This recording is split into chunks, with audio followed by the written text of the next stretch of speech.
صلي وسلم يا سلام على النبي خير الأنام والآل والصحب الكرام.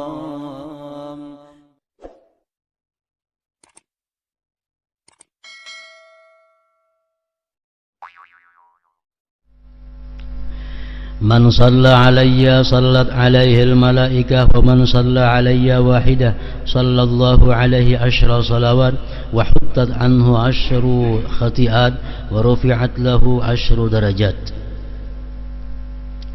Barang siapa bersalawat kepadaku, ujar Nabi kita, maka para malaikat akan bersalawat kepadanya. Salawat malaikat kepada kita itu adalah memintakan ampun kepada Allah Subhanahu wa ta'ala. Jadi andai kata kita bersalawat kepada Nabi kita, maka malaikat memintakan ampun kepada Allah terhadap dosa-dosa kita.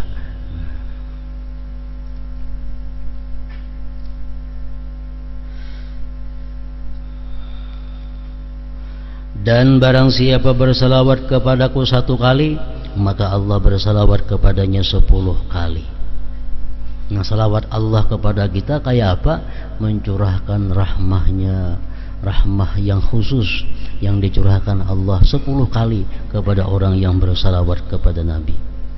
Dan dihapus 10 kesalahannya dan ditingkatkan 10 derajat kedudukannya. Hadis riwayat Ahmad, Nasai dan Hakim dengan matan yang sedikit berbeda. Dalam riwayat lain disebutkan wa kutiba lahu 10 hasanat, dan dicatat baginya 10 kebaikan. Dan Rasulullah sallallahu alaihi wasallam bersabda, man sallama alayya 10 faka'annama a'taqa raqabah. Barang siapa mengucapkan salam kepadaku sebanyak 10 kali, maka ia seperti memerdekakan seorang budak.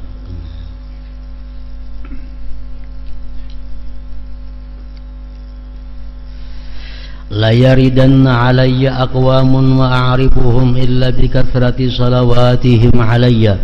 Sesungguhnya akan datang beberapa kaum mengunjungiku di akhirat kainah, dan aku tidak mengenal mereka kecuali karena banyaknya salawat mereka kepadaku. Itu yang membuat Nabi kita kenal kepada orang-orang yang banyak bersalawat. Anjakum yaumal qiyamah min mawatinihi aktsarukum alayya salatan. Orang yang paling selamat dari tempat-tempat yang berbahaya, orang yang paling selamat dari tempat-tempat yang berbahaya di hari kiamat adalah orang yang paling banyak bersalawat kepadaku. Nah, dari sekian banyak hadis, ratusan mungkin ribuan, dari berbagai macam hadisnya, dari yang sahih sampai yang dhaif, yang menjelaskan tentang keutamaan, keuntungan, fadilah orang yang bersalawat ini. Lalu ada orang yang bertanya kepada Imam Ramli rahimahullah wa nafa'ana bi ulumih. Ujar orang lawan Imam Ramli itu mengatakan, pertanyaannya, halil abdalu al-istighfaru awil istighalu bis salati wassalam ala nabi sallallahu alaihi wasallam aw yufraqu baina man ghalabat ta'atuhu was salatu lahu afdal am ma'asihi fal istighfar lahu afdal. Fa ajaba bi anna al istighala bis salati wassalam ala nabi sallallahu alaihi wasallam afdalu min al istighal bil istighfari mutlaqan.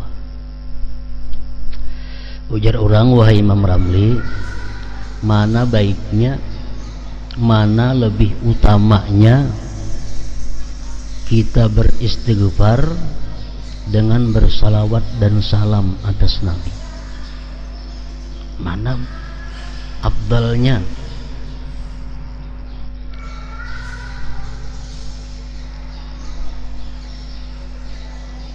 Imam Ramli menjawab, lebih afdal bersalawat dan salam atas Nabi sallallahu alaihi wasallam. Atau ujar orang, pertanyaannya, orang yang lebih banyak dosanya, apakah lebih baik dia banyak istighfar atau banyak salawat? Kalau orang itu orang saleh, orang itu orang yang kada banyak dosa, sudah jelas lebih baik banyak salawat daripada banyak istighfar. Nah kalau orang ini bang banyak dosanya, lebih banyak maksiatnya, mana baiknya istighfar kan dibanyakinya salawat dan salam kepada Nabi kan? Imam Ramli menjawab, tetap lebih baik salawat dan salam kepada Nabi sallallahu alaihi wasallam. Walaupun orangnya fasik, walaupun orangnya zalim, tetap ini lebih baik banyak istighfar, banyak salawat daripada istighfar. Kenapa sebabnya? Maka lebih baik salawat, lebih afdal salawat daripada istighfar. Karena tadi dalam hadis disebutkan, barang siapa bersalawat kepadaku, ujar Nabi, maka malaikat akan memintakan ampun terhadap inya. Nah, jadi kita walaupun kita kada beristighfar, tapi kita membaca salawat, itu malaikat yang memintakan ampun kepada Allah terhadap dosa kita. Dan malaikat memintakan ampun kepada Allah terhadap dosa kita itu lebih baik daripada kita sendiri yang minta ampun kepada Allah. Karena malaikat itu orang yang dekat dengan Allah. Setiap kali kita berselawat, malaikat berkata, Allahumma ghfir lahu, ya Allah ampuni dia. Bila kita berselawat, malaikat bersuara, Allahumma ghfir lahu, ya Allah ampuni dia. Tapi kalau kita istighfar saja, malaikat kada umpat mintakan ampun kepada kita. Tapi kalau kita berselawat, otomatis malaikat umpat memintakan ampun terhadap dosa-dosa kita itu. Nah, jadi baik orang yang saleh, baik orang yang fasik, yang banyak dosanya, memperbanyak salawat dan salam kepada Nabi itu lebih utama daripada istighfar. Nah, jadi artinya porsinya dalam sehari semalaman ini kita lebih baik banyak salawat daripada istighfar. Kalau istighfar misalnya 100 atau 70, nah salawat lebih daripada itu.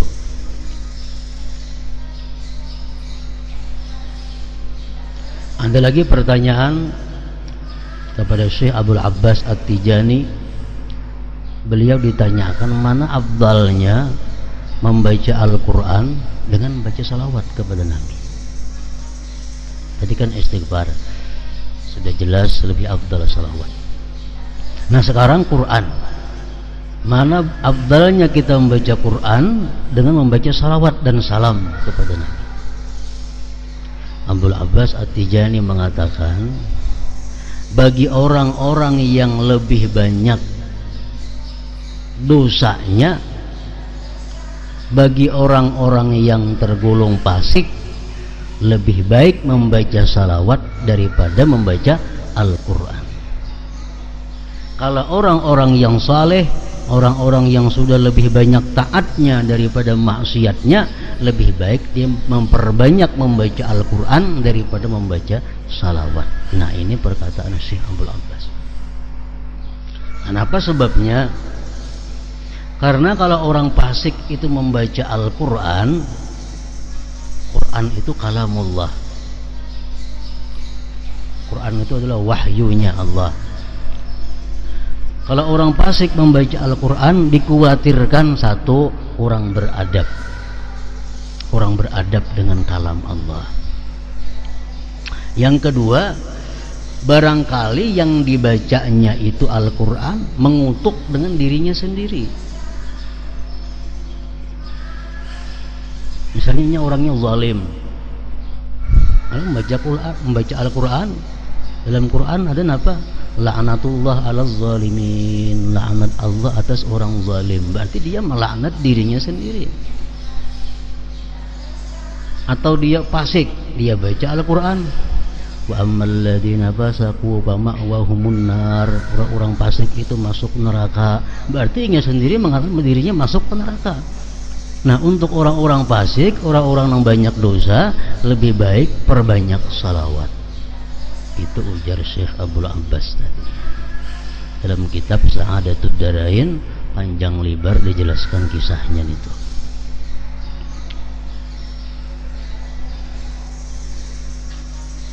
Nah, kemudian lagi mana afdalnya salawat dengan zikir la ilaha illallah. Nah, itu sudah disebutkan oleh Rasulullah sallallahu alaihi wasallam bahwa afdalul zikir, paling afdal zikir itu adalah la ilaha illallah. Itu paling afdal sudah. La ilaha illallah itu sama nul jannah, itu harganya surga. La ilaha illallah. Jadi yang paling banyak porsi ibadah kita dalam sehari semalaman ini zikrullah, la ilaha illallah. Nomor 2-nya salawat kepada Rasulullah. Nah, hanya membaca Al-Quran, hanya istighfar. Itu adalah amalia-amalia yang kada boleh tidak dalam sehari semalaman ini ada kita lakukan.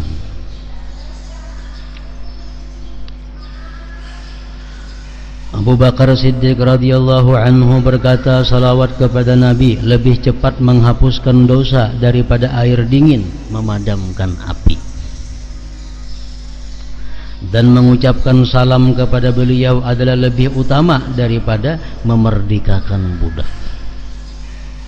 Umar dan Ali radhiyallahu anhuma menyampaikan sebuah hadis yang oleh Ali sendiri dinyatakan sebagai hadis marfu', yaitu inna du'a mawqufun bainas sama wal ard hatta tusalli ala nabiyyika. Sesungguhnya sebuah doa akan terhenti di antara langit dan bumi sebelum engkau bersalawat kepada nabimu.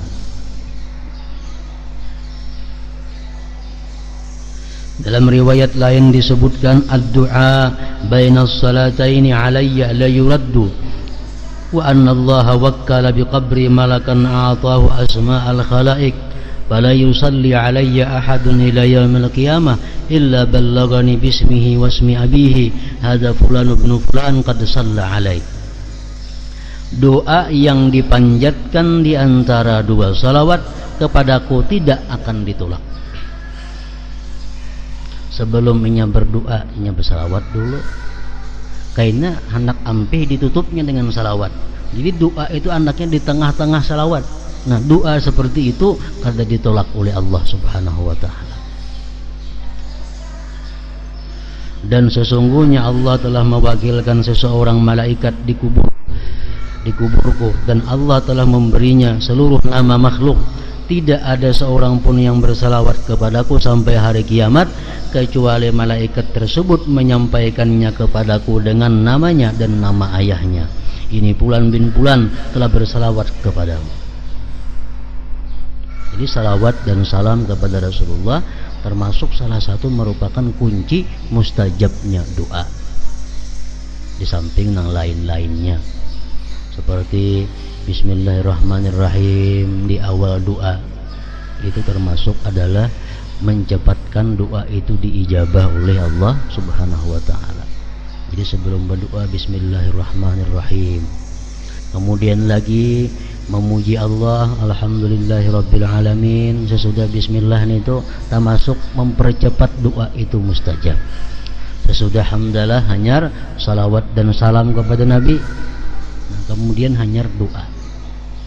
Kalau doanya panjang, kayaknya di tengah-tengah diselingi lawan salawat, doa pulang, salawat pulang, doa pulang. Kalau doanya panjang, karena akhir doa ditutup dengan salawat, dengan alhamdulillahirabbil alamin, dengan amin. Nah, itu pun termasuk mempercepat dikabulkannya doa tadi juga. Jadi penutup doa itu salawat, alhamdulillahirabbil alamin lawan amin.